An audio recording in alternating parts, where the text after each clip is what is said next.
All right, Peter. So here's Sean. He's got a lot of good things going for him. So let's take it from the top. Let's point out some really good things. I like the way he stays closed off. So take a look at his front foot. He stays coiled. He doesn't open up too soon. He gets out there. Then he turns to open at the end, which is pretty impressive. He gets the arms up at a great angle, where his front shoulder is not tilted down. He doesn't have the opposite tilt. The throwing arm is lower than the glove arm as it goes out. His chin stays pretty much in line with his belt buckle all the way down the delivery, all the way through. When he lands with a decent brace up on the front leg. His leg doesn't really go too far past that, a little bit, but then he's able to push back right here, which is really impressive as the arm lays back into 180 degrees. And you don't see that too often with young kids. He has tremendous range of motion, and that is going to be such a huge advantage for him. I mean, he's even lower. He's about 180. I mean, 179. That is absolutely terrific. So great arm layback. Trunk flexion at this point is very good. He's about at 60, maybe even lower than that. At ball release, he is down, I think, in the upper 30s, low 40s. That's real good. All right, so his body movements are very, very impressive.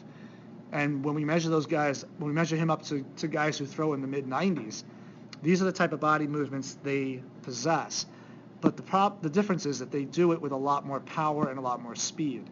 So we just have to work on building him into a powerful, strong, explosive pitcher.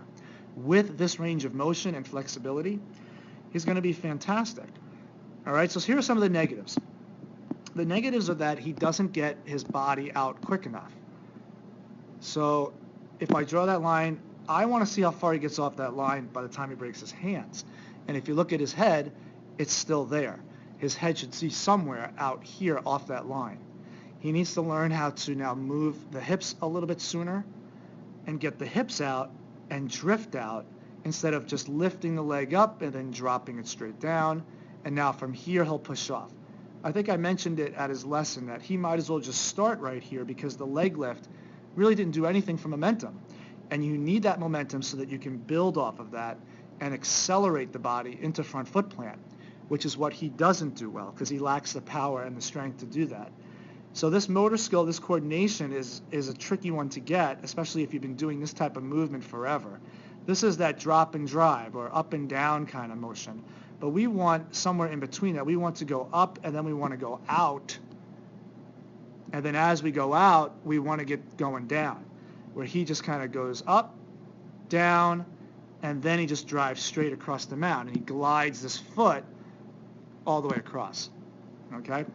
So when he learns how to power down the mound quicker and sooner, he will get a much longer stride than he has now, which will really incorporate more muscle units of the lower body. He'll get more elastic power from his legs because they'll be stretched out. I mean, look at how tall his center of gravity is there. See that? We want to get him somewhere down here where those hips are. Oh, maybe that's a little too low. But maybe somewhere down here. And that'll happen when he learns how to generate more speed, more momentum, earlier shift at the very beginning, getting this leg linear a little bit sooner rather than at this point. I mean, here it's okay, but he needs to get it there when his leg breaks the hip at about right there. All right?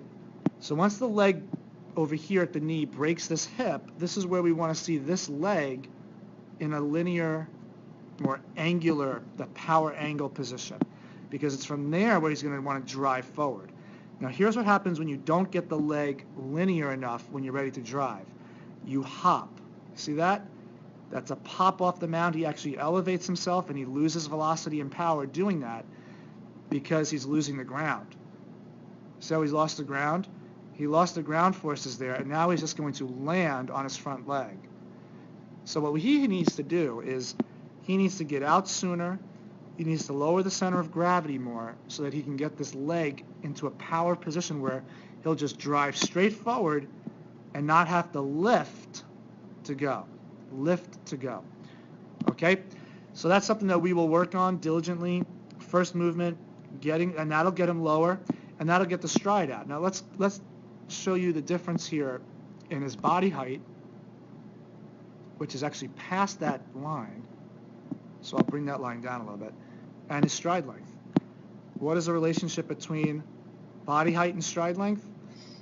Well, according to the NPA, National Pitchers Association, you should be able to stride as far as or as long as you are as tall. Okay, basically you got to stride your height. And it looks like this line here is longer than this one. It's not too much longer, but it's a little bit longer. And you can see how the angle here in his back leg to front leg is kind of small. He's at 86 degrees. Well, let me just put that right down in his ankle. It's about at 80 degrees. We want to see that come down. And when that'll come down, the more we lengthen that stride. So we want a big angle here, big angle between both legs. Let's check his angle here as he comes off the mound. This is called back leg abduction. Off the mound, he's about at 46 degrees. Not very good for a kid his height. He should probably be down. He should probably be about 51. If I do it at the back of his leg, it's 48. He should be somewhere in the 50s, mid-50s for back leg abduction. If I took it from the back part of the leg, like right where his pants are, not at the knee. But if I took it at the knee, he's at 56, then he should be down to, or up to 60. This should be a big angle here. That would determine his what do you call it? His center of gravity. Okay. All right. So good job, and I hope he's able to practice some of this at home, shifting out early, breaking his hands a little bit later, and we'll see how much we progress. Okay. We'll get this back foot to drive the correct way instead of popping the body up and popping the heel up and just rotating the back leg. We're going to get that back foot to power this back leg. So it won't pop up, but it'll peel off, and all that weight will be on the inside part of the foot. Okay, I hope you were able to get something out of that, and we'll work on some drills to do that next week.